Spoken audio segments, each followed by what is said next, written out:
Okay. This is to tell the story of my first time gambling. So the day before I was to leave for Las Vegas for fun, and then I was going to work there as well, Davis asked me if I would gamble $100. DPE4, not Davis. DPE4, otherwise known as DPE4.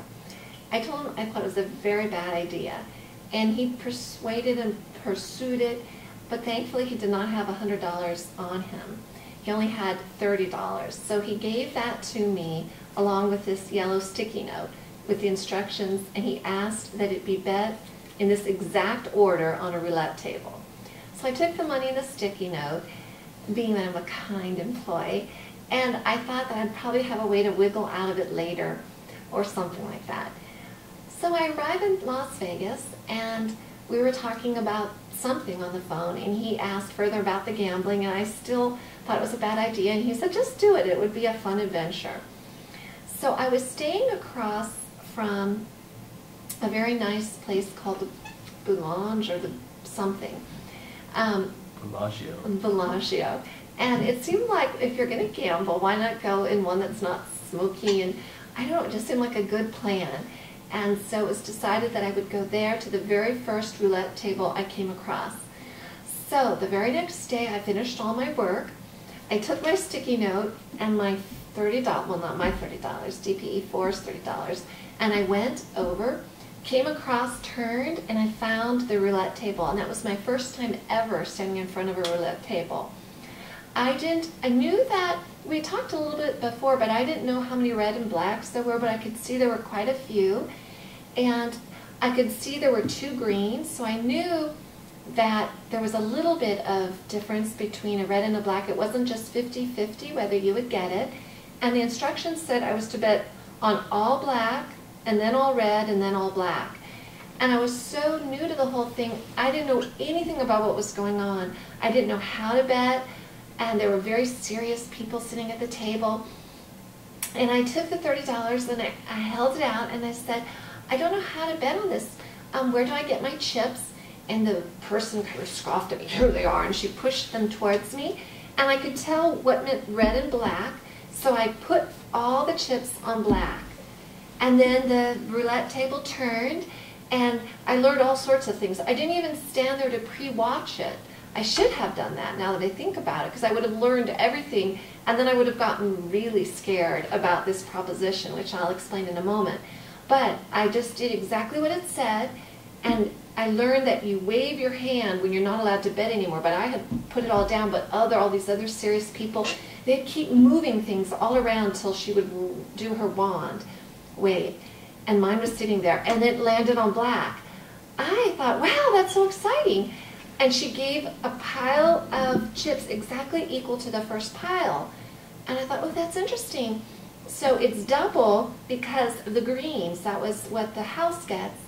And I tried to text Davis to tell him because I thought he'd be kind of excited.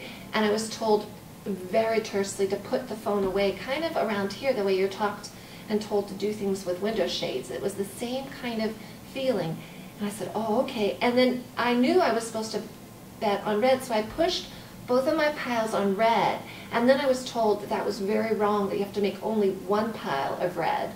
And so I said I apologize, and I put it all on one pile of red. I should have pointed out that almost everyone else on the table lost all their chips. I think a few chips were given, like 4, and that was it. And now my pile was pretty big on red, and all these serious people started putting all their stuff around. And the things started going, and the wand went, and then it landed on red, and I couldn't believe it, and then the pile doubled. But now I was smart enough to know that when I moved it back, I had to make one really big pile. And then I had it on black, and she started again, and it landed on black, and I couldn't believe it. And I didn't know, what am I supposed to do now? And I took this colossal pile, and because I knew I had to cash it in, and I asked, well, where do I get the money, thinking she would give it? And she looked at me very strangely, and everyone at the table looked at me as they were very displeased with me, and she gave me a few chips to represent how much money it was. And the exact money, when I went to the window, is shown here.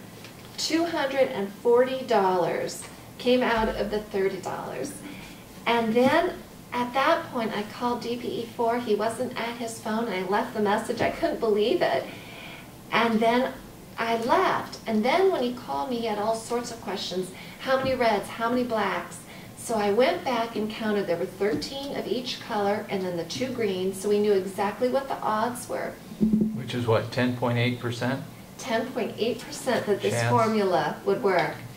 And then I further looked, and every table has a screen, and it shows what, maybe like the last 15 wins, and none of them, and I could now scan at least 10 roulette tables, none of them went black, red, black, nothing combined like that. So if I had gone in there, I think I would have been afraid to go black, red, black, because it was no games in between, it was direct. So what do you attribute your luck to then? I think it was DPE4's insistence on trying it and probably not knowing anything about what I was doing. And it was truly humorous, and hopefully he'll use How'd you feel when the first time of your to gambling? buy something new.